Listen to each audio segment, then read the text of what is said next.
this time. So I'm here, I wanna hear your concerns. Like Councilwoman Tammy said, we can take it back to the district and ask, what's going on to see how we can correct it. I do wanna let you all know that special education, when you all are in a meeting, I had copies for you, and I'm definitely at the school, I'm sorry, I'll give it to you. This is what we call your procedural safeguards, your parental rights. I want you to go through it, put it in a folder, highlight it, get you some Post-it notes and stick them on the pages that are important to you. That has the information that you're looking for. There's a table of contents in front, and anything you need is in here. If you have any questions, you should be able to call the implementation coach at your school and ask her. You as a parent with a student that has an IEP, which is a federal government, that's a federal document that the teachers are supposed to follow. You should know it front and back. I'm gonna get to that. But if you wanna call a meeting, call your implementation coach and tell them you wanna schedule a meeting. They can't say, oh, I can't schedule a meeting with you. Because in this document right here, that comes from, this is an act, it says Individuals with Disabilities Education Act. It says in here, you can call a meeting at any time. It also says that you can withdraw your consent for services, but I'm gonna get to that a little later. In your child's IEP, I know. I got a question for you. So, with that being said, who is actually holding them accountable when they do tell you no? Because, I'm just asking, because of the simple fact, I know at the school that I deal with, you can call an ARC meeting and you're denied. You need to call the district. And guess what? When you call the district, they play the phone tag with you, send you back to the school, and then from the school level, they literally tell you no again. And then, when you call the assistant superintendent's office, you're told you will receive a phone call or an email, but then you don't receive anything. Yep. So that is in our parent safeguard. However, when we do it, nothing happens. So who's actually holding them accountable is my question. I mean, as you're saying, our JCPS. Hold on. Who's holding the school district accountable? Who's holding the actual schools accountable?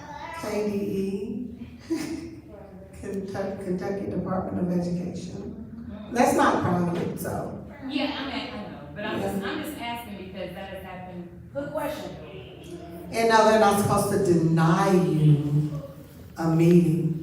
And if you're having that issue and they are going back and forth and speaking on an individual aspect right now, contact Rita Ward. She's an advocate for special education parents, for parents who have students.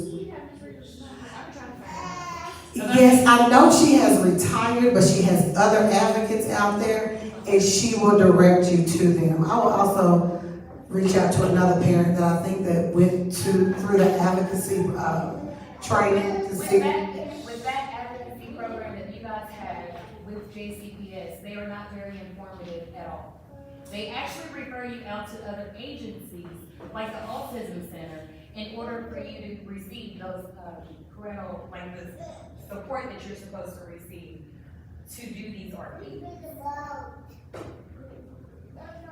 I'm confused, okay. No, I mean, I'm just being honest, this is literally what we're being told. Like, I've been told it. Let's send you to an autism So center. the Autism Center also has parent advocates that will come to your ARC meetings to help support you as a parent. They also know your parents' safeguards and rights.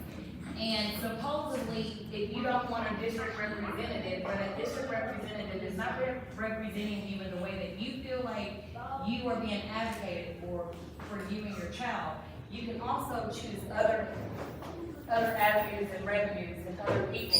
The Autism Center is one of the centers that they do send you to.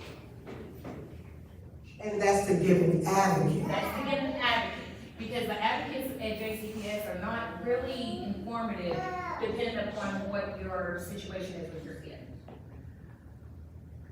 JCPS also has a parent advocate liaison. It used to be Stacy Bewley. I I don't know if she's retired. if I had my phone in here, I could tell you how Oh, they have a new one. And she's not very involved. I've heard that, I'm sorry. Yeah, when you said that, I'm like, oh, yeah, there's someone new, because Stacy retired. Yes. So, so as a parent and as a family member, I'm speaking individually, who has family members who have IEPs, I would reach out to Rita Ward. If you can't find her, I know she's on Facebook somewhere too. Let me see if I can get that information. I'll give it to Councilwoman Hawkins, and so that we can get someone to help you all. I'm sorry, I just said that. This is new information for me, you all. And I've been, I've started in elementary school. I was at Stewart Middle School for the 2 years, and now I'm in early childhood at McFerrin, in the early childhood part of the school, and MOP, and I go between 2 schools. Yes, ma'am. I have a grandson that is also ADHD and he has behavioral issues, but it got down to the point where the school, when like I was in school, they would call me and I would have to go pick him up during the whole school. This was like during the school year. Are they telling you to pick them up? Yes. That is illegal for them to do that. Yeah, I said, they can't They're tell not you. telling you to pick them up. Okay, y'all, hold up. Like, we cannot tell you to pick up your child. Yeah. We can call you and tell you what's going on. You make that That's decision. what they did when I was going. I thought we were You- y'all. Hold on, hold on, y'all. Let's let her get her question out. But, Okay. cause he was at Forest Taylor, like his twin brother, but his problem they couldn't handle his behavior. So like every day or every day they would call me and I would go up there and then where he would, just throw fits because they wasn't understanding him verbally. And I would tell them that I would tell them what I do for him at home versus him being in a smaller classroom, what they can do to get him to calm down and get him to do what they need him to do. But anyway, it got to the point where just within the last month of school, which is left, the special ed lady that was in charge of handling his IEP and the instructions, she said, well, only thing that since they could find another school to put him in with his behavior issues with his IEP, so she ended up having me to sign a paper to withdraw him from school. And I ended up withdrawing him from school, and I've been home teaching him for about a month. Okay, So so, all the numbers that they gave me, even my case manager through 7 counties has been helping me, and I've got nowhere but the home school. okay, so we're gonna get, you did say it here, correct? Yes, ma'am. Okay, all right, so we're gonna definitely, follow through and follow up with you. Some questions Tyra may not know, cause really like this stuff is really new to her. So it's good that she's in the room, so she can hear some of these concerns as well and take them back. And then we're definitely gonna follow up with some people to help anybody in the room, get through this process. So, Olivia, did you get everything down? Okay. Okay, that's to piggyback off of them, my daughter's on 504. So, just like her, anytime, like my daughter deals with anxiety and depression. So, listed in her 504 is, she has the option to take a breather outside. So, like outside of the school, if she gets overwhelmed, she has the option to, go in another setting that is just her. She has to take tests where she can take them quietly. So teachers at her school, at Central High School, make it a problem. She has been on her 504 since she has been a freshman. I think we have literally, like for her, which calling meetings, they did one. Well, we've done 2 in the course of the 3 years that she's been there. And the second one was just done this October, which was a revamp. I was told as a parent that it would be, we would meet like once a month, once every other month, just to reevaluate things, and they do the same like she spoke on. If she gets in a uproar, the first thing they is they call me, you gotta come get her. Versus giving her a chance, or myself or her Gigi, which is two people that can calm her down, they immediately wanna put her out. They just did that just this past weekend. Just this past Thursday, I got a call. She's, I guess you could say, being bullied, which in her eyes, she's not. But in my eyes, there's a child that has been nitpicking and taunting since they were freshmen. And they don't do anything to this child. So when my daughter defends herself verbally, my daughter is the aggressor. And I've been dealing with that, and the teachers make it a big point to name call to her or target her. Because she speaks up, like she has felt like she's walked on eggshells since she's been at Central High School, amongst certain personnel. And these personnel are aware of her 504 plan and the things that are listed in there, and the one that, it's a particular personnel that is listed in her 504 plan as a trigger point to her. And this is a personnel that picks. Like, so in a situation like that, as a parent, it's very overwhelming to constantly, like, I'm a nurse, so I can't leave 24/7 to come and get my child. I can talk to her and calm her back down, but their instinct is to automatically send her home. Just this past Thursday, her assistant principal called the child that I just spoke on that constantly just taunts, is nitpicking in the hallway. So because my child verbally, not physically, did something, she had to go home. But this child still gets to walk around the school. And told to me by the assistant principal, he's part of the problem with this child, but why did she get to stay? And because mine defended herself, she gets sent home. This has been going on for 3 years. I praise God that she's coming out next Saturday. She's walking a year early because she's tired. She's tired of feeling like she has to walk on eggshells. Nobody listens to her. And I feel that because I've been the voice behind her, and I've been told, oh, don't come up to the school. I'm gonna come and defend my child. Now, if she's in the wrong, well, that's a different thing. But when she's being taunted and picked on, and y'all are aware of her 504 plan, and y'all constantly just want to send her out of the building versus giving her a chance, like, I have a problem with that. Okay, so they don't have a problem with her taking a break out of the building?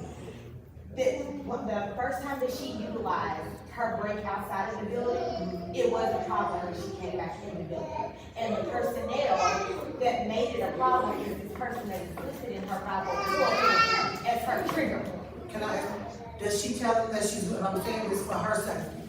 Does she let them know? She has to go to her assistant principal. Now, this time that she did take the walk, she went to her assistant principal, who was unavailable, who appointed someone else to take her on her walk. She gets a 20-minute walk to regroup. He appointed someone else. But when she re-enters the building, this person is listed in her 504 plan, made it an issue, following my child throughout the school, making comments to where this staff took my child into her office to shield her. This is an adult. This is an adult. It's 5 of them that have been nitpicky with my child. So basically, what I'm hearing thus far is that Jefferson County Public Schools does not want to deal with the behavior issues that they feel like. And if a behavior concern comes up, then what they're doing is calling the parents saying, come and get it. There's no other resources, there's no other anything. It's just, come and get them. So basically, they're not giving them the opportunity. Your daughter has a 504, right? Yes, ma'am. And with that 504, she is not being given the opportunity to basically go regroup. No. Take a second and She's regroup. not, and it's been like that, like well, Miss Wright, you're gonna just have to come and get her, and it's not like she's in the school being disruptive, it's not like she's in the school fighting. Like I said, my daughter does deal with depression and anxiety, and certain things overwhelm her. Yeah. They are aware of this and have been aware of this. So when she gets in that overwhelmed state, of course, she gets a little bit more hyper than usual. And they take that as her being combative, her not listening, her not doing this, and because she speaks up on how she feels, they say that that's the issue too. And as a young Black woman, I'm very proud of my child. She's graduating a year early, full ride to Melanie. Well, let me ask you a quick question. When you said that they said that she's combative, you know, when you use that term, and I'm not gonna make this a black-white thing because it's not, but you know, every time that, you know, we say something back, even as a grown person, we're labeled as being combative or angry Black woman. Yes. Or, you know, so it's basically it's a little stereotype. She feels like she's a target because most kids that are in her school don't speak up for themselves. They allow the staff or personnel or anybody to say anything to them, whether, I mean, in a wrong manner. Mine doesn't. She knows her rights, she knows her feelings. Now, can she go overboard a little bit? Yes, she can, but she has the right to express herself when she feels like she's constantly being poked.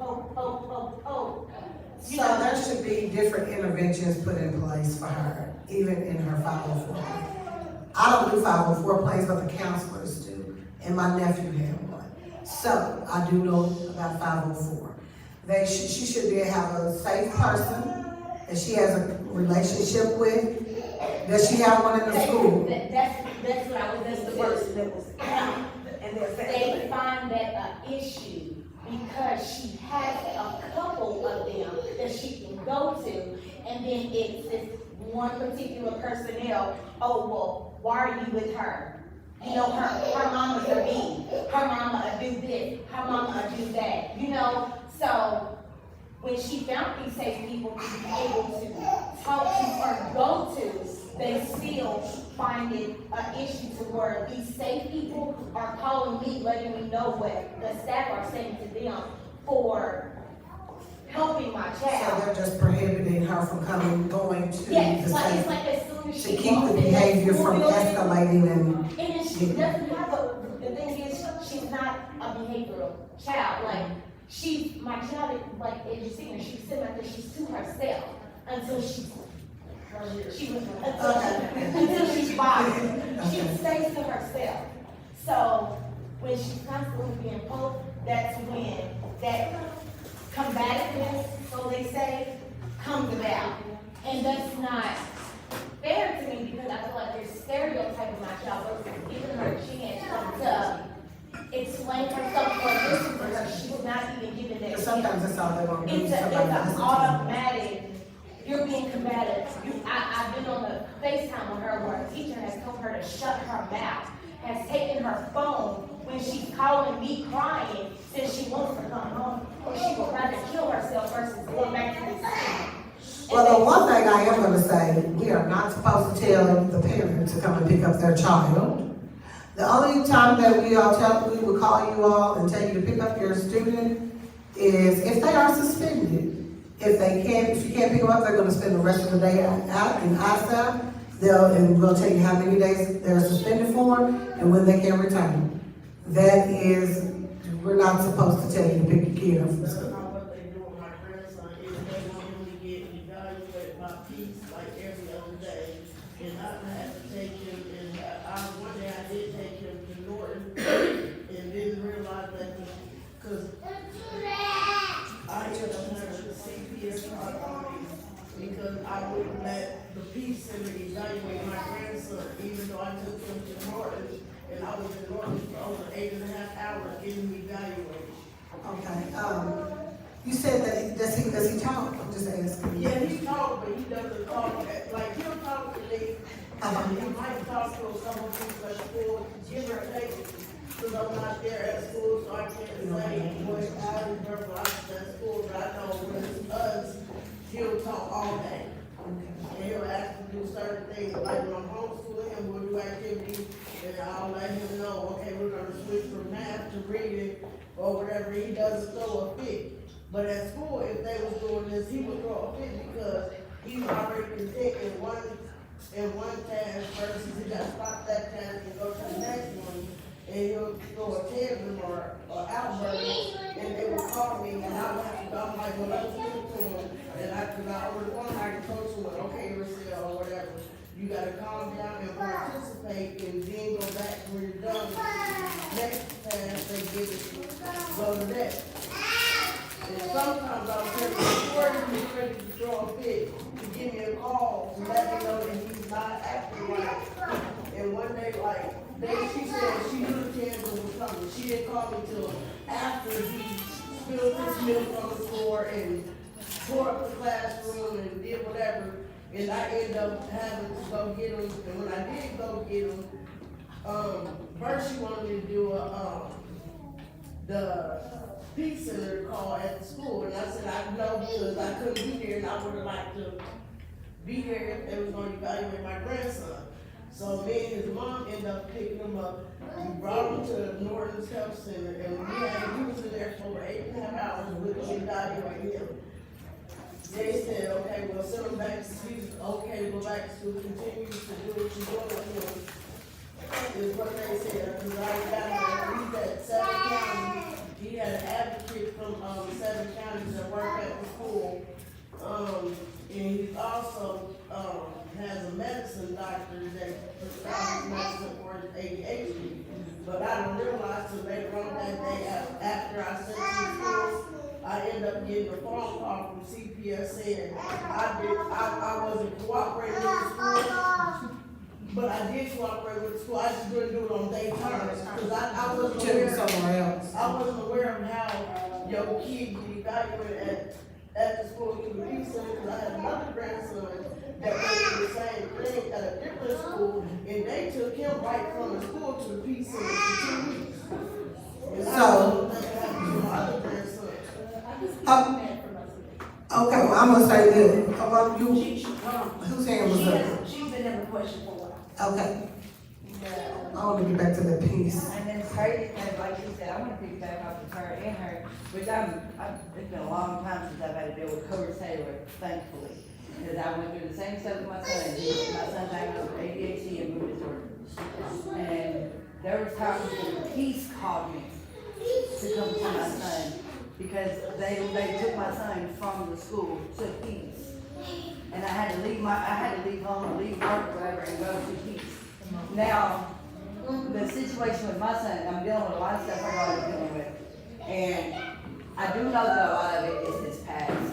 Unfortunately, that's just how life goes. When you have a bad past, you gotta fight through when you're changing. You know what I mean? Because I was one of them kids as well.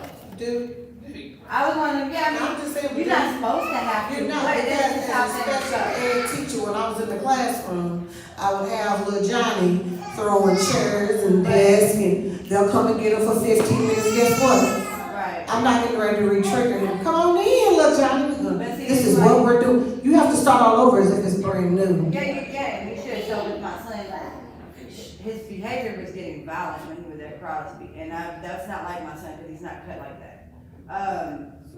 So I ended up getting to the bottom of it, and I was finding out my son was being bullied by multiple kids at Crosby, all the way down to death threats over a little girl.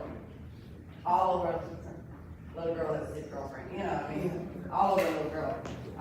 When I called the school, their exact words were, "We cannot do anything until something happens." Where I come from, when something happens, it's too late. So I wasn't okay with that. So I voiced my concerns further, and I let them know. So if I come to the school and I ask the boy, like, can you give your mama my number? And they was like, oh, well, if you come up here, we'll have to call the police. I'm like, okay, so what can y'all do? Then they tell me we don't have enough staff to control the kids. Okay, so if I have an excuse for why I can't keep my kids safe, y'all come and take them. So I'm gonna just go ahead and remove him from the school. And in the meantime, I did get very sick. I was sick for 6 months, like really bad. So I ended up getting him into Hudson, and now, his first couple weeks at Hudson were amazing. They loved him, he loved them, and then as soon as I got a call about, oh, I noticed he has an IEP. As soon as they noticed that IEP, everything went out the window. They start acting like he's an aggressor, they start acting like they're scared of him. My son is a crybaby, okay? He is a couple people here who know my son personally, he's a crybaby, he's not cut like a sassy, okay? So, now I'm sitting here and as a parent who is overwhelmed with their child, like I'm done with you, I don't want to hear nothing else. All year he's been complaining about this one staff member. She keeps saying this to me, she's called him names, she's made indirect threats, she's made comments about me as his mother, all types of things. But I'm not hearing that because I'm so used to getting calls that he's doing this and he's doing that, and I'm to the point where I don't want to hear what you got to say no more. Until I called her myself to talk to her, and she got nasty with me. She raised her voice, she got very disrespectful, and then I'm like, oh, I see what I'm dealing with. So then I called a meeting, and I fought for about 3 months to, as a part of his IEP, I don't want this particular person having, I don't even want her to ask my son how his day is going. Please don't tell him good morning or nothing. Like, act like he's not there. At first, they're like, we can't do that, she's an AP, da-da-da-da. Okay, you have another AP, can you not go to the other AP? Like, she's antagonizing my son. And my son's come a long way. He's gone from being that kid who has to be tough to he just shuts down. He just won't talk. And now, when he won't talk, that's a problem. Oh, well, he won't respond. He's not responding because everything that comes out of his mouth, y'all act like he's being aggressive. My son has a big voice now. I don't even be. He's 14. So he's This very. is last year? This is this year I'm dealing with Is this. he in eighth grade? No, he's going to the 8th grade. He's Skip. failed. But he's got a late birthday too, so he's already, Right. you Okay. know. So I want to say for bullying, there is, you go to the JCPS website, do not know what it is, but you Google Jefferson County Public Schools, Louisville, Kentucky, That's one. because there's two. Jefferson County Public Schools, Louisville, Kentucky, because we have one in Colorado. On our website, we have a button where you can report bullying. Even a staff member bullying. You can report bullying. So that's, it ain't, he's now it's like he's got all this support with the kids, he loves the school. And I want to take him out so bad, he's begging me to keep him there. It's just the one staff member. Yes, so yeah, you can report bullying, any bullying. We have a bullying prevention department, so make sure that you all utilize that button. Is it jcps.ky? So let me ask a question, now that we own it, about how, is Jefferson County Public Schools supposed to report incidents of bullying? To an assistant, a superintendent or something like that? Well, when you report it to on the website, we have a bullying prevention department. So that's where it'll go first. So we have to follow that hierarchy. So if you haven't heard anything back from them, I will reach out to call 485-3011. That's the only number I remember. And ask for the bullying prevention department. And if you haven't got any answers, then that's when I will reach out to the assistant superintendent. I don't know who it is yet. It depends on which area. It depends on what area, and I think, it might be Nate Meyer, you're right. For the middle schools, I will reach out to him, and, I'm And pretty if you sure he'll get don't, back. and if you are not for sure, we can get you that information. Yes. We'll get you the information of the person that you will get in touch with.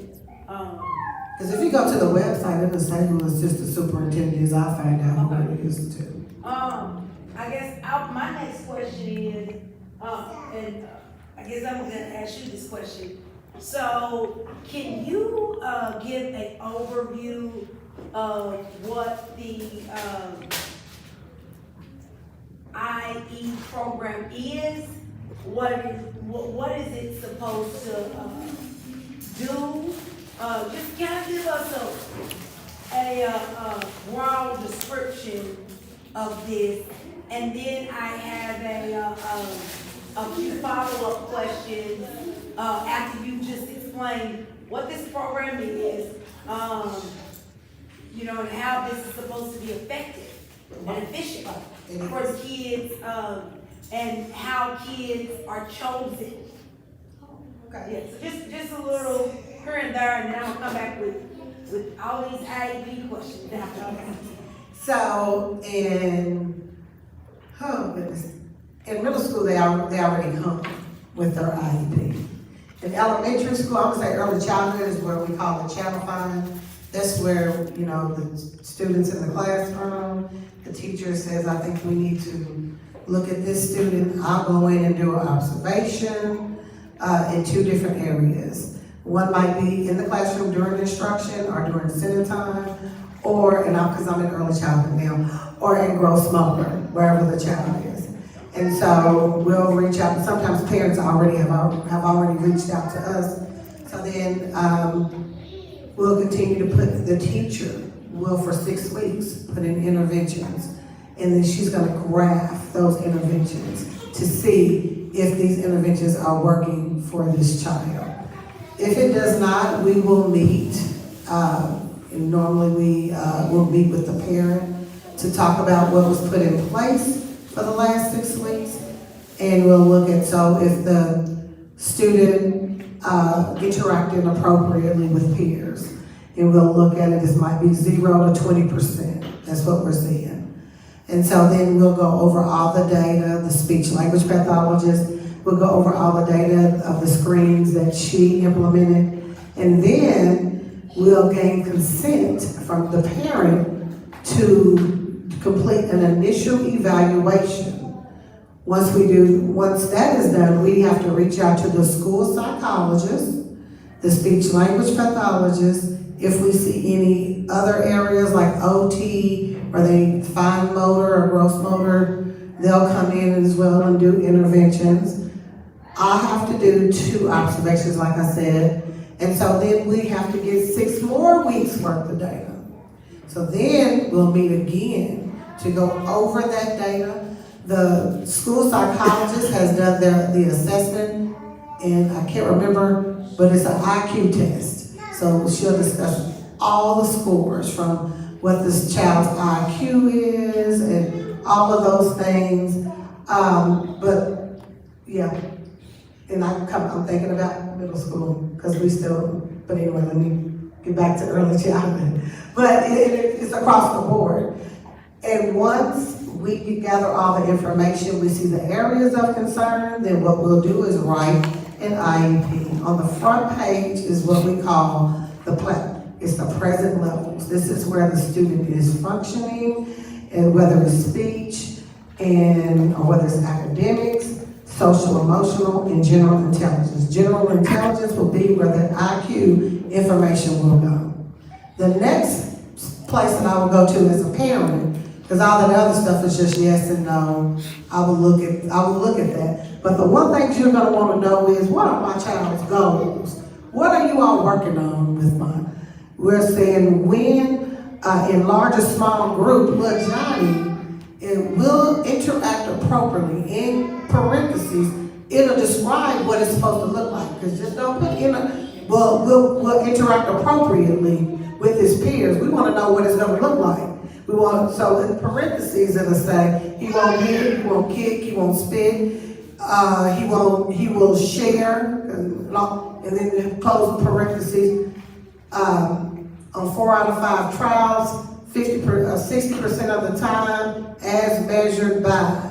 Know those goals, because when you're in those meetings, I want you to ask, well, how is little Johnny doing interacting with his peers? I want you to know all of that. So then they have how it's going to be measured under the goal. And then under how it's going to be measured is the specially designed instruction. What that means is these are the instructions that the special education teacher is implementing to make sure that little Johnny meets his goals. There's also supplementary aids and services for early childhood. We're going to allow for extended time, modeling, something else. It's going to come off. extended time modeling prompts and cues. If they need a private redirection. If it says private redirection on the IEP, I ain't gonna come here, Michelle, if you don't do your work, because that's not private, Michelle's gonna act the fool. So I might go up while I'm doing my instructions to what I've always done. So I don't have to stop talking. I might just tap like this to let Michelle know, get back to work. That's our signal. And so teachers really need to read that and understand it as well. Then on the last page is where you see the special ed services, and that's how many minutes they get. In what area. So they might have 30 minutes of co-teach during ELA, English Language Arts. Then they may have 60 minutes in math for social.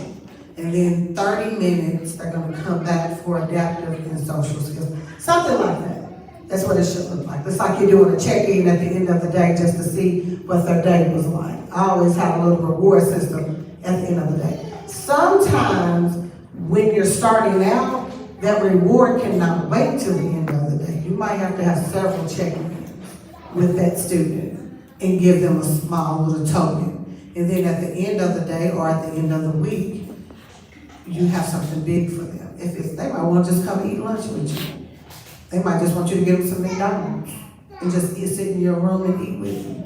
So those are things that you can do, and those are the most important things that I will look at on the IEP. Also, you have your related services. These are the related services to make sure that the child is progressing and being successful in the classroom. That's speech, and that's where the speech language pathologist comes in and provides services, and they'll be pulled for that most of the time.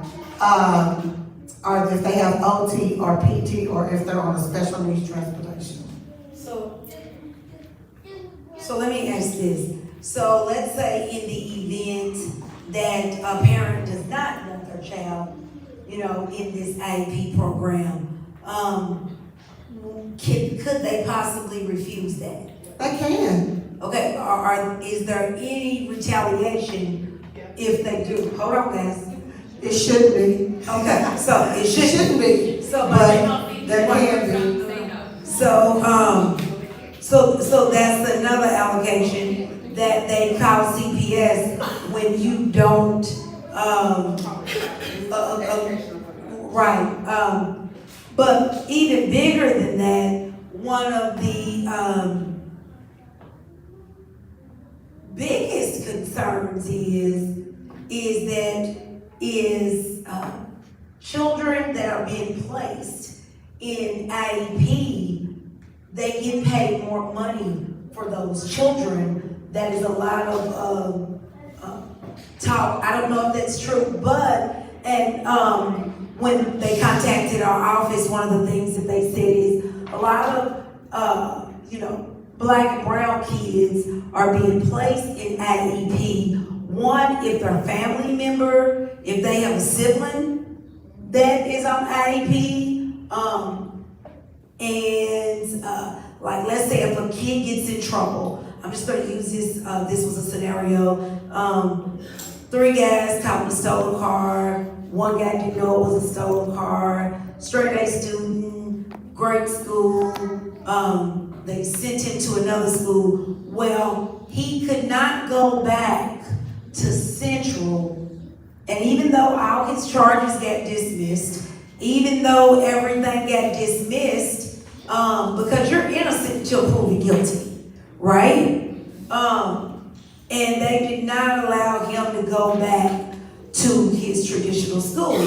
So that is a question I believe that Corey Shule did answer for me, that they will not send your child back to their original school if they had any interactions with the law.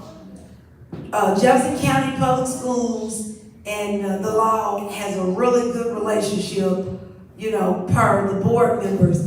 But the concern is, are we just putting these Black and brown kids in IEP, for an extra stream of income? I guess that's kind of what has been a concern, like why all of a sudden now? Well, I'm gonna say this, that has been a problem. I believe we were under, if I'm not mistaken, under corrective action plan with the Kentucky Department of Education. And we might still be, I think, if I'm not mistaken, that even was the DOJ even, yeah, they have been investigating that as well, with Jefferson County Public Schools. I don't know if it's because of the money. Well, I would say this, okay, and then maybe I can get a parent that can answer it.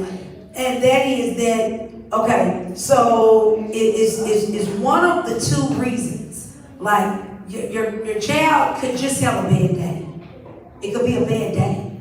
You know, as adults, we have bad days, right? I got you.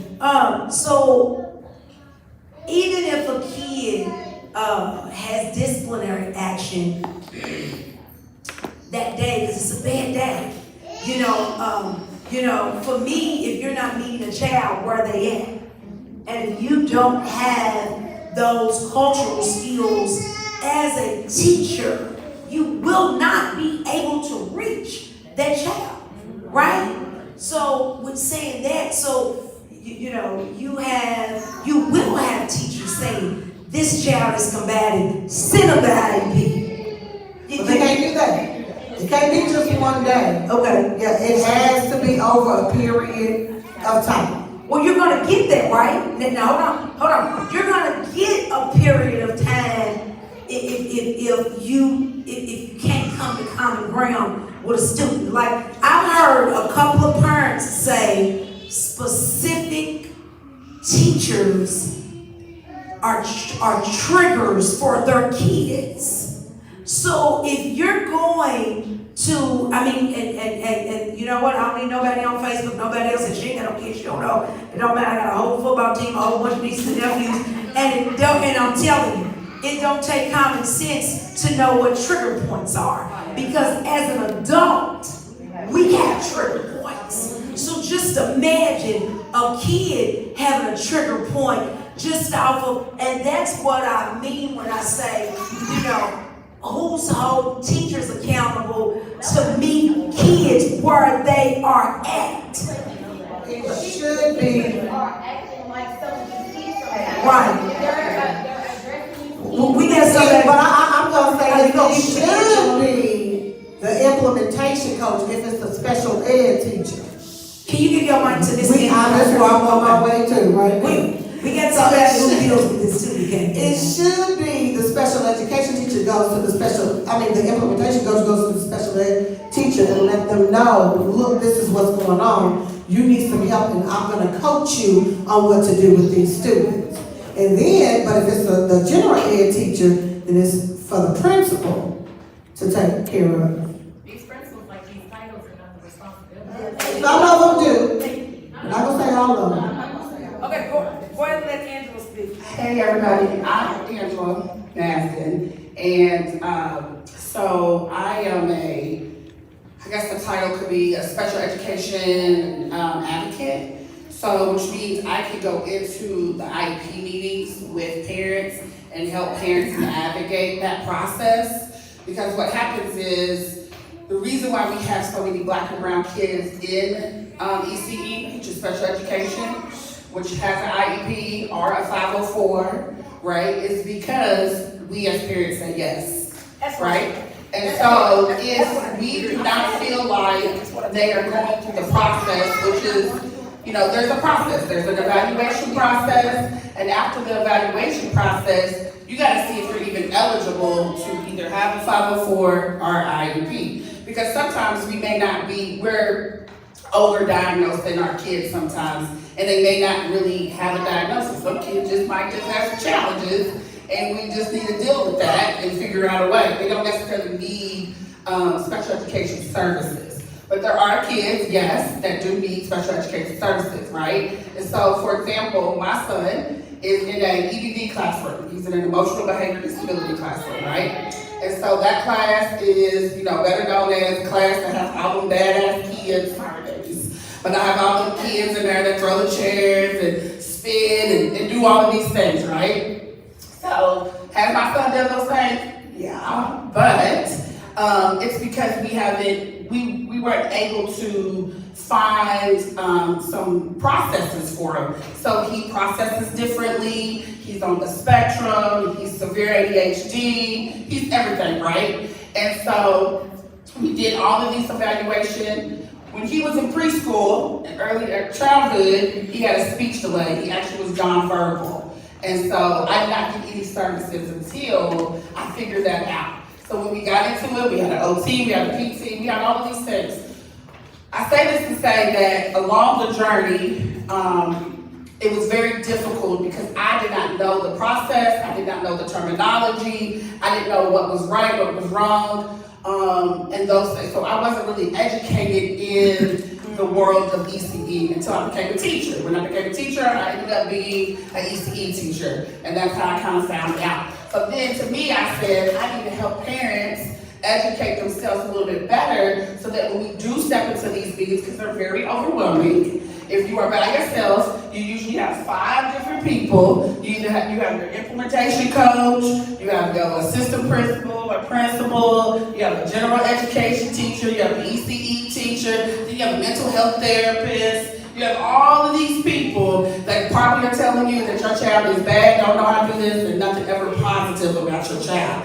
And so then it's a trigger for us as a parent because we just want the best. And so because we don't really know what this word means, and how many minutes is really supposed to happen, or what OT is, or I don't even understand how to read this graph to even know that they are progressing. You're supposed to get a progress report after every report card that comes out. And some people don't do that because they don't know they're supposed to get a progress report after every report card to say if you're 80%, 60% moving to your goal, or whatever. If you're 80% or above, that goal moves off of your IEP, and you put another goal on there.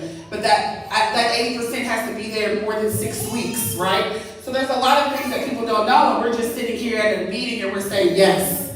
I guess it's okay. But what I would love for everyone in this space to know is that we obviously have to control what we can control. There are some bad assistant principals, bad schools, and all of those things, right? And so yes, we can control that to a certain extent by holding them accountable as much as possible. But in that accountability, we have to hold ourselves accountable and make sure we know what we're talking about, and we have those resources and that support system. And that's what's lacking really is we don't have a lot of resources and we don't have a lot of support, or we don't know where that's at. So we're out here by ourselves. Because we don't want to get phone calls every single day talking about Johnny, come pick me up, do this and do that. But in those meetings, nothing can say yes unless you say yes. If you are in those meetings and say, I do not understand anything that you just said, and I would like to take this IEP paper, which is about 6 to 8 pages long, I would like to go home and review that with the person that I know that's in my support system, because she could not be here. You are allowed to do that. And they have to say, They're not. I never stopped you Correct. for a second, because what I was told by the district is they will continue on with changing that IEP. They can't. No, they can't, because. No, they can't. It's a federal law. From what I was told, because I just went through this. Did you sign? I signed nothing. Then they can't. What they told me is they changed my son's IEP. Because he already has it.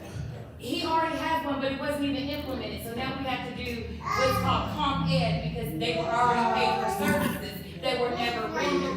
What I was told is, I was the only one objecting in that meeting, and because I was overruled by the committee, which is everybody else sitting in that room, that IEP moves forward. Yeah, and so I heard that That's not too. fair. And so what that means for you as a parent is that you can take that and you can move with that. And I will talk to you on the side about that, because it's a federal, like the IEP process is a federal law. And so what happens is that they will sneak things in, right, to make it seem like that.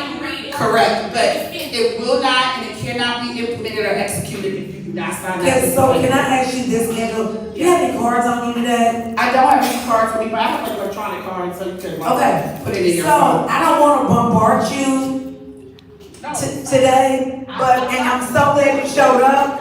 Right, hey y'all, let me tell y'all, she busted up on my Facebook page, like, what? What's up with these APs? What? what they saying, I said, pull up, Same thing she told me, because I pull got, up. it was actually shared, our FRC shared it with me and Miss Bethany. I was like, So we did, I wanna be very transparent. We send emails out to everybody. Like everybody is, you know, so again, kudos to those, you know, that had enough courage to show up. But I'm gonna get back to her. And my job or any other council person's job is to get you the information that you need to get the results that you need. Okay?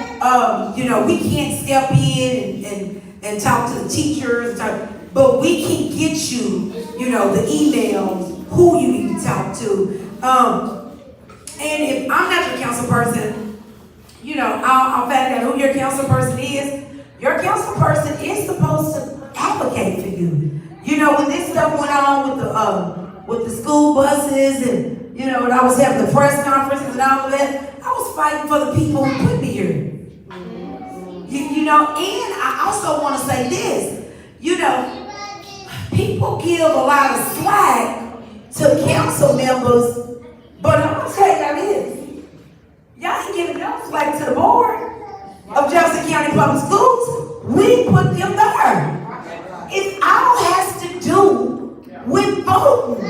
And that's what I'm talking about when I say you got to show up.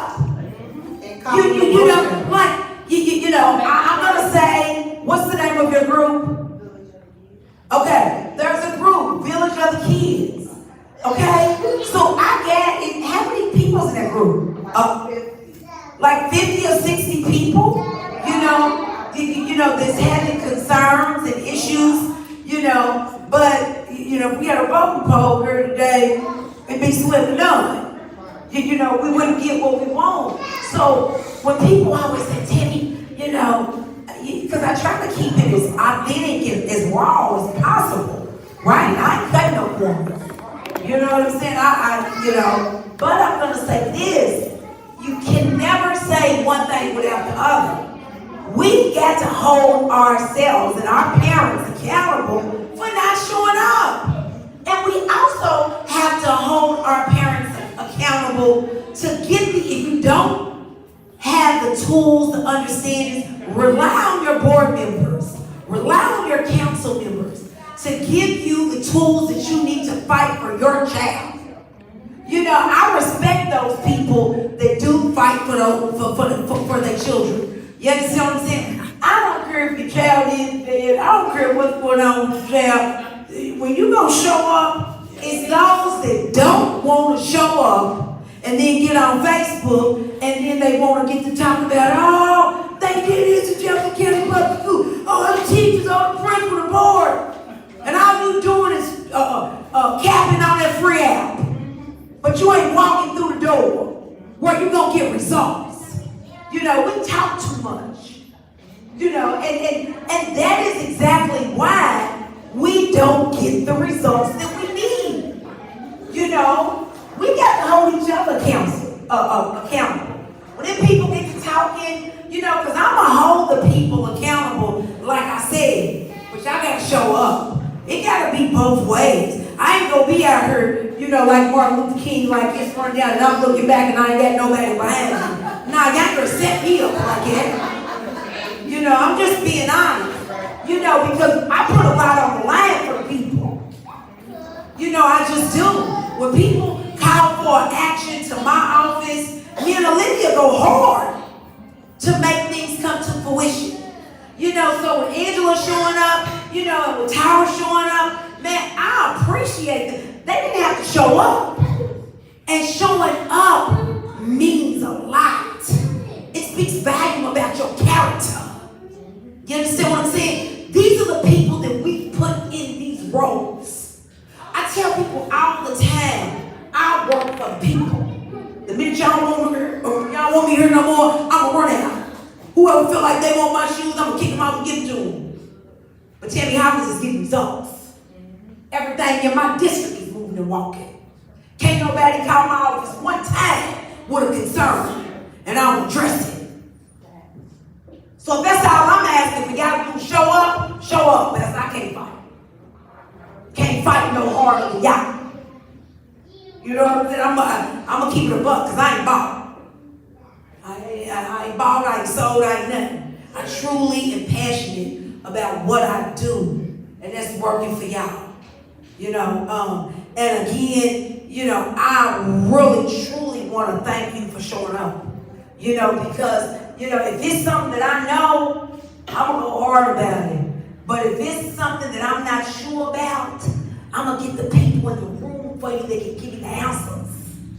Right? So that's why these two young ladies showed up today, to try to give you some of the answers. And I know we probably didn't get all of them answered, but I'm going to take some of your questions back and get them answered, you know, over email. And that email's a paper trail, right? You know, every time that they call you hollering about, come and pick your child up. The next time that they tell you, you know what I would do? I would tell them, hold on y'all, I would tell them, I reconsider. I'm not going to homeschool him, which school goes over, and send it back, and send it in email.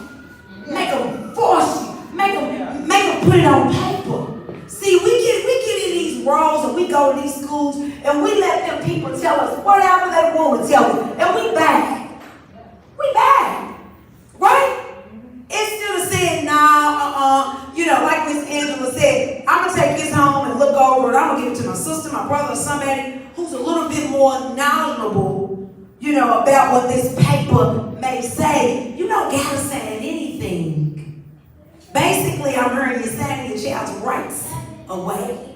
You understand what I'm saying? So we found out today that the IEPs that you do not have to sign. Where's that paper, dog? You know, and we got an educator in the room who went through the process.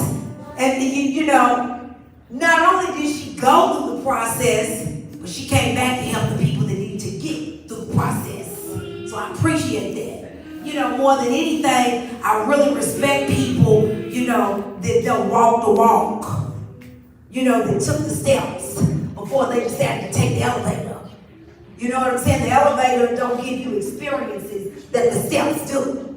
And people don't understand that. You experience it. So guess what? I can't tell you nothing about IEP. I can't tell you that you done already did it, right? You know, so you sure, right. And what you're doing is you're giving back. You're saying, okay, I went through this with my son. You know, and I understand that, you know, it's hard, but I'm going to navigate and I'm going to help the people that was me back when I wasn't sure. You know what I'm saying? So I have a team of people. So right. I got a lawyer, that's an attorney, that's an ECE attorney. So like I go to the team of people and be like, right. This, for example, X, Y, and Z, what should she say? I got a whole book. Right. So we had somebody in here that is under a lawsuit, just got to go to school. So you can kind of direct her with that. And really and truly, I would like everybody in this room that came today to get Miss Angela's number. You know, she's definitely a pillar in the community. You know, I've been knowing her forever. You know, she's awesome. And I appreciate her wearing multiple hats, as she always does. And again, I always appreciate you. Are there any more questions, you know, before we wrap this up? Hold on one second. This goes back off of what the first sheet, the other people took it. Based off of the whole beginning of the school year, first he went to Concord Elementary School. So I like it school because I found out after 5 days of him going, I feel like they kind of set my son up to get into PPs because they was calling my phone, like I told them, I was in the process of getting my work results. So by the time I called the teacher back there, I set up a meeting to be with me and everybody at the school. So when I got to the school that Thursday, they had all these people in one room. Because they had, when I got to the room, it was chairs and desks flipped all over. And he was running out of school. He was the only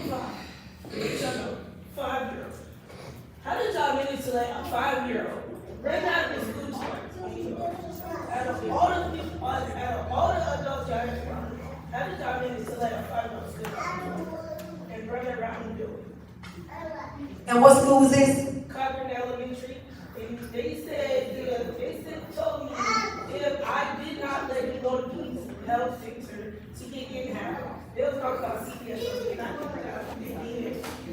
Read the report. Let that know. I didn't know it was free until my mom had got the phone call from the school. They didn't have my You don't have to give consent for Peace to come and evaluate your child if you don't want to. They had, he's already on video chat while we was all video. Did you say yes to the, They said if I did not, they would. no, they cannot do that. Okay, hold on one second. Can you give us a definition of what peace is? What's peace? And that was my second job. Hold on, y'all, hold on. So Peace was my second job. I worked at Peace Hospital as a mental health tech. So Peace is a hospital for people who are dealing with mental health challenges. So at school, I'm gonna say, if a child is having, like, just having a fit and we can't get them to calm down at all, we will call the parent and say, can we have do we have authorization to have your son evaluated by either Peace or the Brook? If the Brook sometimes will do it virtually, and Peace will have someone come in. And what they do, they'll take the child, if the child has calmed down, they can take the child to a room and ask them, not personal questions like if you're being abused or anything, but just kind of talk to them. Sometimes if the child is still escalated, they will recommend maybe, I'm not gonna say maybe, they're gonna recommend that they are admitted to Peace Hospital for a little while, where they'll see a psychiatrist, they have groups, they have classes, they go to school, and they're also, but with your authorization, put them on medicine to see if we can regulate the behavior. So that's what peace is, guys. We had another question. Go ahead, Mark. I'm Chris Will, President of Farm Initiative. Okay, so, all right. So as far as I heard everybody's stories, well, the ones that I was in for. I want all the parents to understand that, like, any worker in JCPS is trained in non-confrontational. So they're going to it's like a form of de-escalation. So even it's like they talking to you like a child, but they're not gonna they're trained to not directly confront the problem. Which is why I wrote my question down on the paper saying that parents, what is gonna bridge the gap between faculty and the parents confronting these situations, because that's the issue.